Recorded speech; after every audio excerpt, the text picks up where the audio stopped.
Beautiful. Thank you, Kathy. She's got Melissa Felipe and Z Egloff up there today playing music in her center. So I love how everything kind of dovetails together. The ordination. Was it ordination or installation? Ordination. Okay, great. And I was hoping to go to that, but with the leadership meeting the next morning, it just didn't work out. So, I could have been one more robe in that room of robes. I wanted to, before we get started, also acknowledge Damien. Damien, yesterday I think it was, or was it yesterday, Damien? Yeah, I'm getting nods up front here. Never mind. Took part in the Toastmasters contest that was held down in Chico, the regional contest, I believe. And I think he did okay. I heard something about you placed first.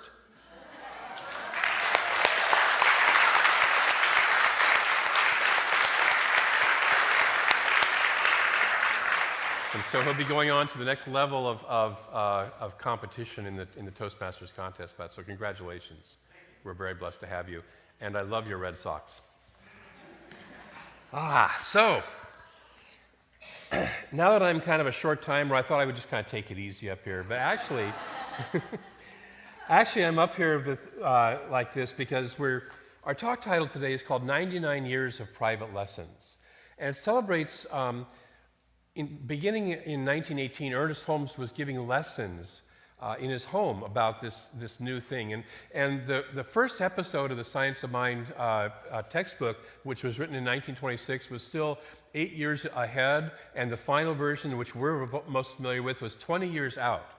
So think of this. Ernest Holmes is like 31 years old. He's kind of really gotten in on fire about this New Thought thing. He's been playing with it himself. He's practiced it. He's known about it. He's gotten that it really works. And so he would meet in his home. And Marilyn Leo, who was grew up as a child as the next door neighbor to the Holmes family, to Ernest and his wife, said that if as you're reading this book, this Love and Law, which actually isn't a book written by Ernest, it's the transcripts from the lessons. And we'll talk about that in a minute. But she says, if you get the impression that he was sitting in a flannel shirt with his loafers on in an armchair with a crackling fire going, oops, did we lose that crackling fire? Excuse me, we have to light up the fireplace here.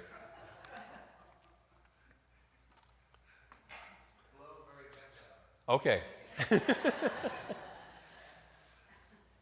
Well, we had a crackling fire, now we have a blue screen, okay. It'll come back. Time out.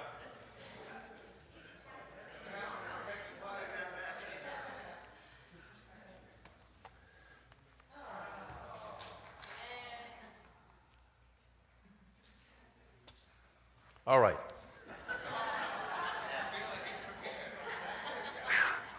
It's hot up here. You know, if we were in Pilgrim Congregational, we could actually light the fire in the fireplace because they have one there, but for some reason, they didn't build one into this church, and maybe it's because Reading already feels sometimes like it's in the fireplace, you know. So, but yeah. So take off your shoes, relax. You're in Ernest Holmes' living room with me, and we're going to look at a few of the lessons and stuff that he talked about. And so this is a series of lessons he gave in the autumn of September, October in 1918 with people who were fascinated by this. And these kind of people ran from just general people to Hollywood actors and actresses and people in that. All sorts of, it was a wide range of people who were in his house for this. So, so some of us have never heard Ernest Holmes speak. So I wanted to start off with a little bit, about three or 4 minutes of a talk that he gave in his career, later in his career. But Damien, have you got that queued up and ready to go? Could you play us some Ernest Holmes? Morning. Morning. This is always to me the best part of our service because it's the time that we do something practical about what we believe.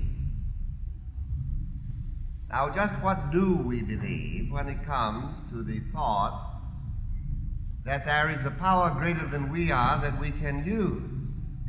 That's exactly what we believe, that there is a power greater than we are and that we can use it. Now, if we wait for the world to agree, science, philosophy, and religion, to sanction our belief because of the peculiarity of our eccentricity, which means because we are just a little bit nutty, we'll wait a long, long time. It is demonstrated, proven, provable, that there is a power greater than we are. We have immediate access to it, and the access is in our own consciousness, and the way to use it is by our own consent.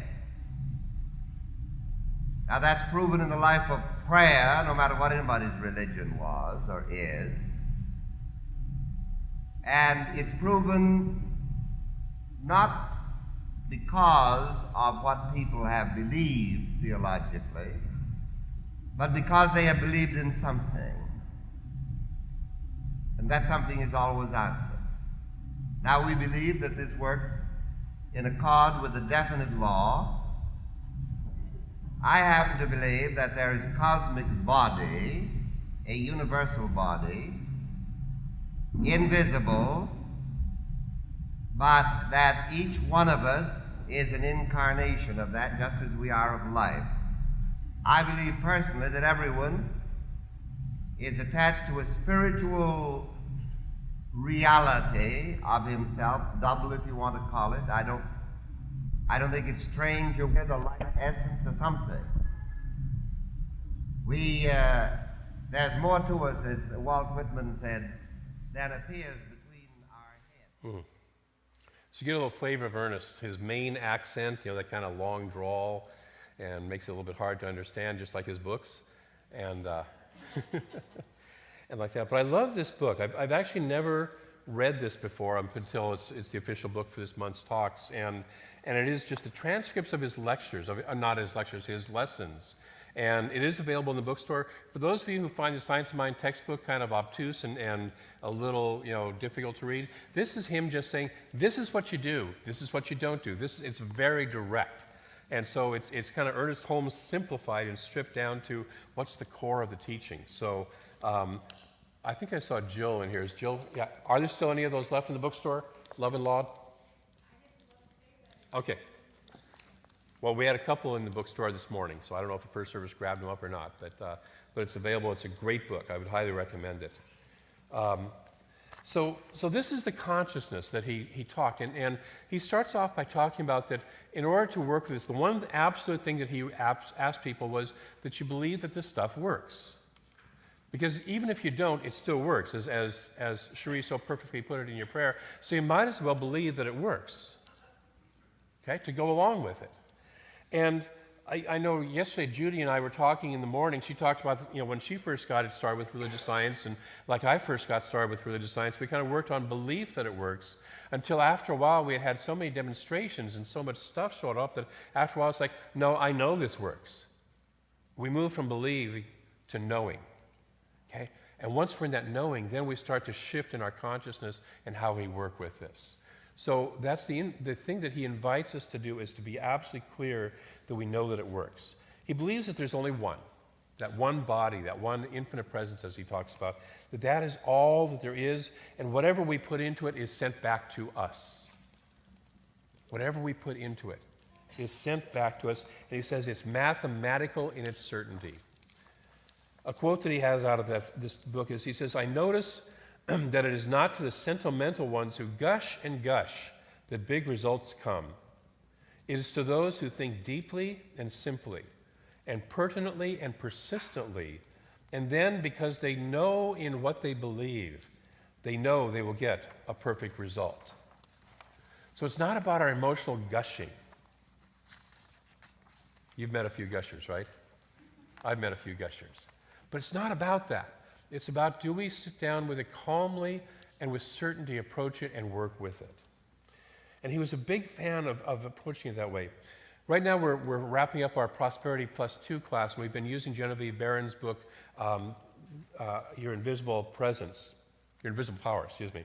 And she was a student of Thomas Troward, and she wanted to, earlier in her life, manifest the money to be able to go and study with Troward. She lived in America, he was in England, and she needed to manifest what in today's money would be about $500,000 to fund that.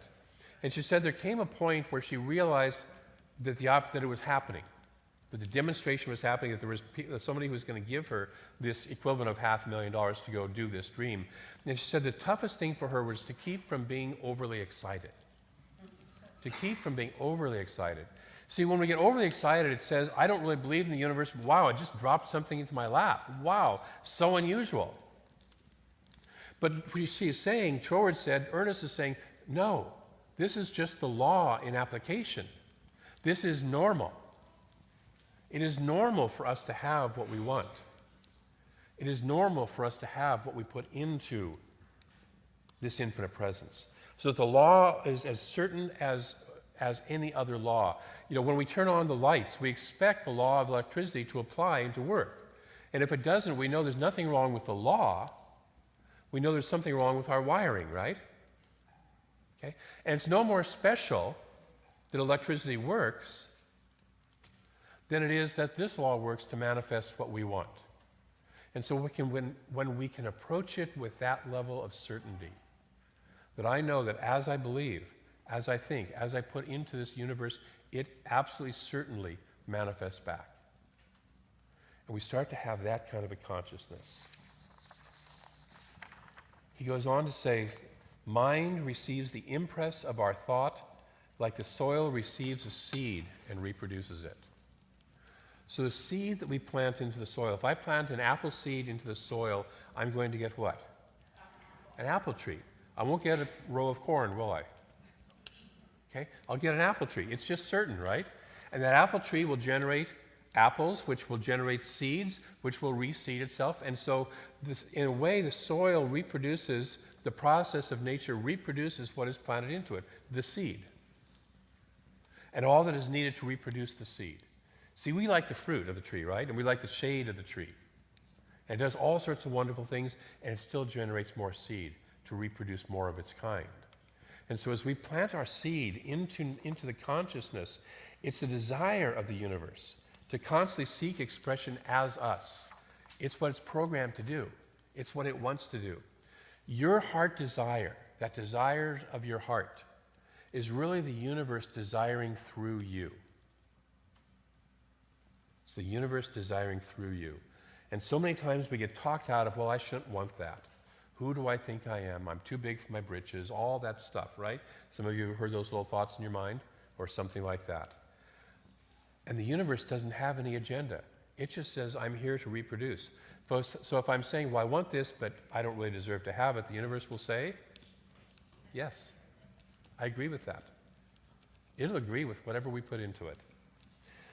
So ours is to just get out of the way and let the universe express its nature. In his lessons, he says, the same mind that is in us is in the universe. The same mind, no difference. Think about that for a moment. The mind of God, the infinite presence, spirit, whatever you want to call it, is in us. There's no difference. We're in the mind of God. We're not separate from it. It's not, here's my little mind, and then there's God's mind up there somewhere. Okay, no, we're immersed in it right now. Breathe that in for a moment. Breathe in, I'm in the mind of God. He goes on to say, we reflect into this universal mind what we think. Practically the whole human race is hypnotized because it thinks what somebody else told it to think. I love this. You know, this reminds me of the Four Agreements. Don Miguel Ruiz, the very first chapter, before he starts into the agreements, he talks about the domestication of the human race. We are all hypnotized and believing what it is that somebody else has told us to believe. Ernest goes on to say, it thinks from its physical environment. It says, I see sin, sickness, death, misery, unhappiness. I see calamity. And so it is giving the creative, receptive, impersonal mind a concept. It is giving it a law, and the law must manifest. And he says, do you know what law means? It does not care if it slays you. Breathe for a moment. It does not, just like the electricity, we can use it to give ourselves light. We can also kill ourselves with it, right? If we misuse it. And the electricity, it's not personal to you, right? It doesn't look at you and say, Gene, I don't like you. I'm going to kill you with electricity. It's, or I really love you and you're misusing it right now. You just stuck your fingers in the socket. but because you're a really good person and she is, I'm going to let you off this time. It doesn't do that. It's totally impersonal. It just operates the same way, the same time, all the time. And that's what he's saying about this law. It does not care if it slays you. If people would wake up and realize that law is law and not think they can say twiddle-dee-dee and change the law, we will be free. I like this book because he cuts to the chase in this book, right? He says if you could see your thought and take a picture of your thought and your circumstances, you would see that there was no difference. If you want to know what you're thinking, Michael Beckwith says there's no secrets in the universe. If you want to know what you're thinking, it's out there for all to see. It's your results. It's your life. Okay? And for some of us who say, yeah. And for some of us who say, ew. Okay? The cool thing is we can change that. If our thought has created one thing and we don't like it, we can create something fresh. She says, but God, that infinite spirit, becomes only what it can through us. It only can become what it can through us. Am I a clear vessel? Am I a clear receptacle? If I'm thinking in terms of electricity, am I a clear wire? You can get wires that are a little teeny tiny. I like sound systems, and so when you're hooking up speakers in a sound system, you want to have a big wire that carries the conductivity, that carries the sound, the electrical impulses clearly. You don't want something that restricts it down, okay? And so we can either be a little tiny wire of spirit, or we can be a big wire of spirit. I want to be a big wire of spirit. How about you? Yeah. So it says, God becomes only what it can through us. When we find ourselves in a mess, we accept that we've created this and that there is that within us which can create something new. There's a lovely quote from Emanuel Swedenborg who says that before anything is brought back into order, it is quite normal for it to be brought first into a kind of confusion, a virtual chaos. In this way, things that fit together badly are severed from each other, and when they have been severed, then the universe arranges them in order. Interesting. See, right now my house is a little bit out of order because I'm moving, right? And so it's not quite the order that I like because things are being severed. I'm getting rid of stuff. And I'm eventually getting rid of everything that's in this house and moving it to a different house. If you've ever cleaned out your closet, right, the first thing that happens is you make a big mess, right? You haul it all out of there, and all of a sudden your living room or dining room or your bedroom or wherever the closet is a mess. And then you start going back through it and rearranging it so that it is in order. And that's what the universe does, is it takes this mess and it severs that which it doesn't work. This is something wonderful to remember in our times right now, right? Okay? That what appears to be out of order is moving out of order so it can be created something new and more wonderful out of it. That's always the truth. The universe is always seeking to create something better and more wonderful. We just get stuck sometimes in the falling apart process. And we get focused on the falling apart process instead of saying what wants to happen out of this. This is one of the reasons I'm asking the center, as I'm leaving, there's some people who are into, seeing chaos and disorder and saying, no, what's the vision? Where are we going to? And out of this process, we're easily moving into the new vision, the new idea of what can be. So we keep our eye on what it is we want to create, the highest and best we want to create. So we have to be willing to let the universe express its nature. It's a thy will be done, not mine. Dang it. I've had times where I know that I know better than the universe. Could you hum a few bars of I fought the law and the law won?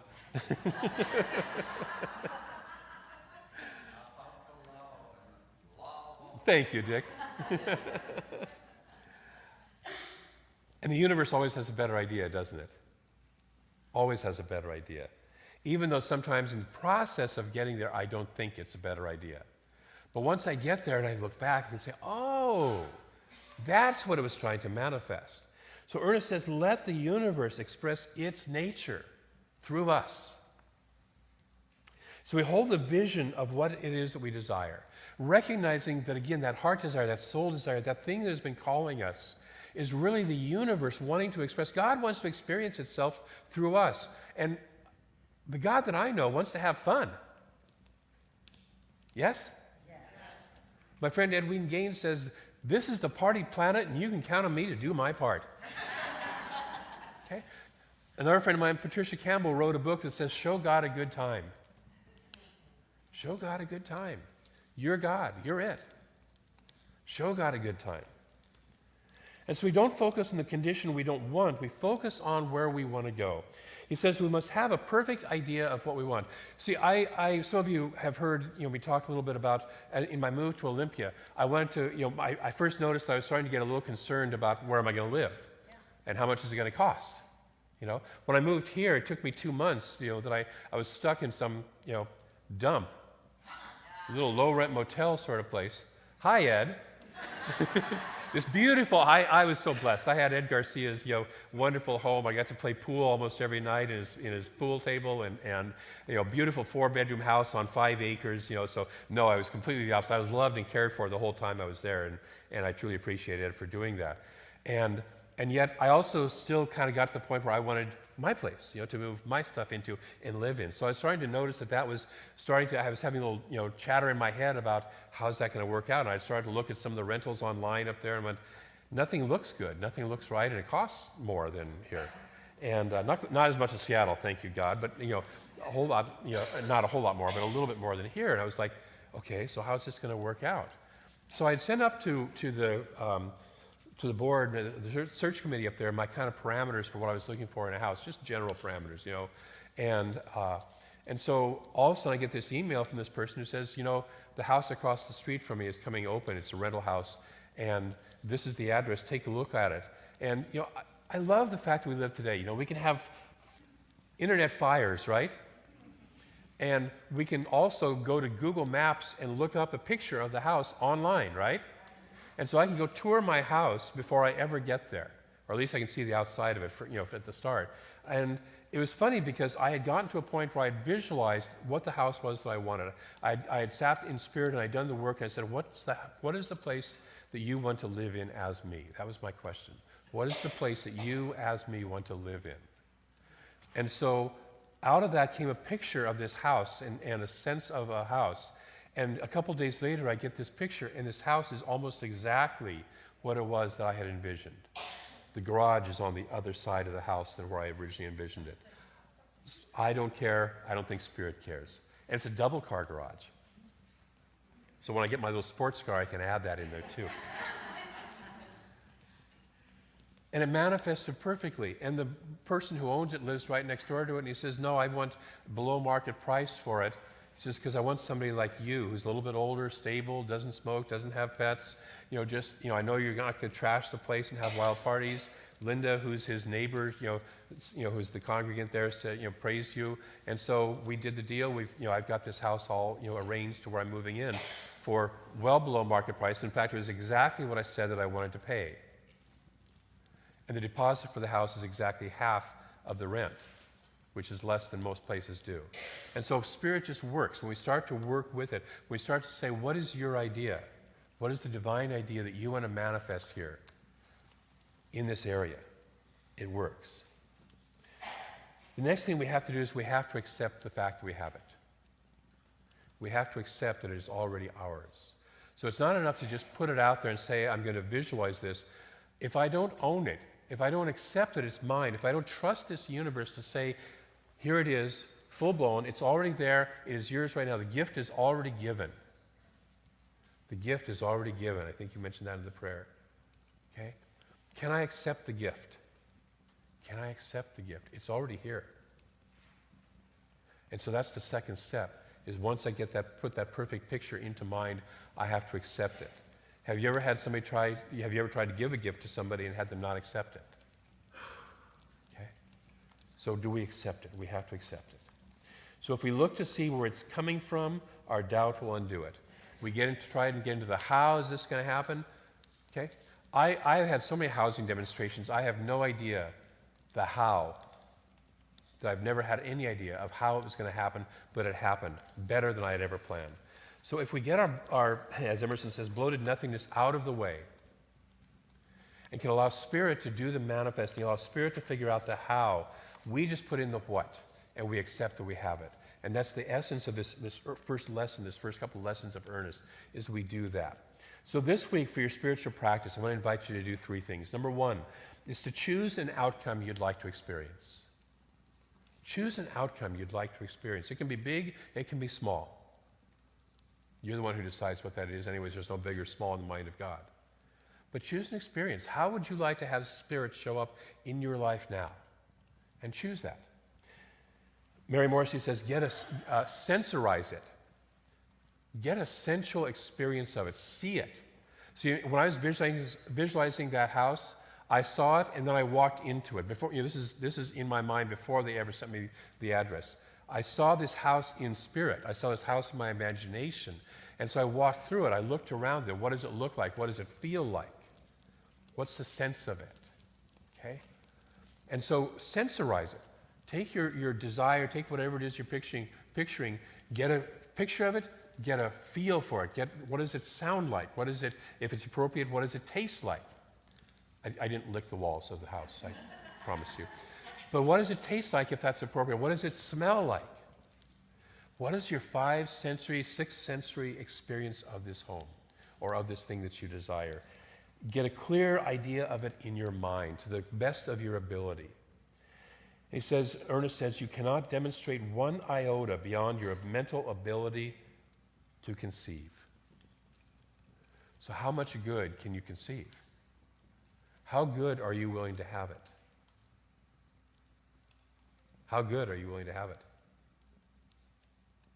And allow yourself to imagine that. There's a talk on that same CD, I believe, where he talks also about, can we imagine beyond our imagination? Can we allow Spirit to play beyond that? I love Michael Beckwith has a thing that my good comes to me in ways that are greater than I've ever experienced or even imagined before. So I open up to not only as far as I can see now in this idea, but something even more wonderful. Something even more wonderful. I find that's how Spirit works, is it's often more wonderful than even we imagine. So that's your first practice, is choose an outcome you'd like to experience. Number 2 is accept that you already have it. Accept it. Receive it. Once you already put it out there, it's already existing in the universe. Accept it. God wouldn't be, through you, claiming something that wasn't there. Okay? It's there. Recognize that you're one with the universe, and thus you are one with this. I am one with the universe. I allow my love to love this thing into my life. To love this thing into my life. And so in love, I accept it. And I focus on this thought. Even as other thoughts, the chatter and the stuff comes into my mind, I stay focused on this thought. And then finally, see yourself as the person for whom this would be normal. If you want a new home, see yourself as the person that would be normal for you to live in this kind of a home. If you want a new love relationship in your life, see yourself as the kind of person who would normally have a really fabulous love that sticks around for more than 1.5 years. That's what I'm working on. See yourself as the kind of person for whom it's normal to be that. If you want a new healthy body, see yourself as the kind of person for whom it's normal to be healthy. This is your normal. This is Spirit's normal. And your Spirit informed. So that's our practice this week. Choose an outcome you'd like to experience, accept that you already have it, and see yourself as the person who would normally have this. Are you willing to play with that this week? Yeah. So I want to close with a quote from Ernest. He's talking about this thought. He says, think it more and more and more. It will always be attracting. I should focus on it until there is such a sense of peace and calm expectance and trust that I would just feel and know it done. I do it, until it manifested. I do this until it manifests. You've got to break down every law of matter and limitation that exists within your consciousness. You have got to work, and you will get absolutely nothing until you do. And what he means by that, about breaking down every law of matter and limitation that exists within your consciousness, is that we have allowed the hypnotism of the world around us to set up belief systems within us. And we have to break those down. All the stuff that says we can't have it, we don't deserve it, it's not right, who do you think you are? All that stuff, we have to break it down and let it fall away into the no-thingness that it really is. And then when we stand naked and in our consciousness, in the truth of who we truly are, it manifests with ease and grace. And so that's what I know for you this week, as we play with that. So let us move into prayer. Take a breath with me. Nice deep breath in and out. There is one. There is only one. There only ever has been one. There only ever will be one. There only ever is this moment one. It is the life. It is the light. It is the love. It is the power. It is the peace. It is the beauty. It is the joy of this universe. That one nature, that one essence is all that there is, and there is nothing else above that, beyond that, outside of that. Nothing else. This infinite one is all there is. And I am, and each of us is, one of that one. And so each of us is life. Each of us is love. Each of us is light. Each of us is power. Each of us is peace. Each of us is beauty. And each of us is joy. This is my truth. This is our truth. This is each of our truth. Whether we remember it or forget it, whether we believe in it or not, no matter how much hypnotism has ever been done on us, this is always our truth, and we know it. There is that within us which knows this is our truth. And so I speak my word that each of us this week, this moment, awakens to this truth more fully than before, wakes up out of the hypnotism that we have been caught up in. The belief in lack and limitation, the belief in external circumstances governing our lives, and remembers the truth that we are God's in form, that we can speak our word and say, let there be, and there is. And it is the universe itself operating through us, speaking through us, empowering the very word, creating the very desire. We are that. We are simply God and gods creating this universe. And so I choose to create heaven as earth, that this earth resembles that which is in heaven. This was Ernest Holmes' vision, is to have a group of people consciously work together to create greater good on this planet. And so we join in that consciousness for our own personal lives and then for the planetary life itself. Knowing the good of the universe is manifesting through us, we say yes to that good. We say yes to the divine order and harmony of this universe, right here, right now, on this planet, expressing perfectly, in our individual lives, expressing perfectly. And so in gratitude, I release this word into a law that moves it into form, moves it into expression, that the law does the work. We don't have to figure out the how, we choose the what, and let the universe bring it into form. And it does. And so it is. Bless you. Thank you.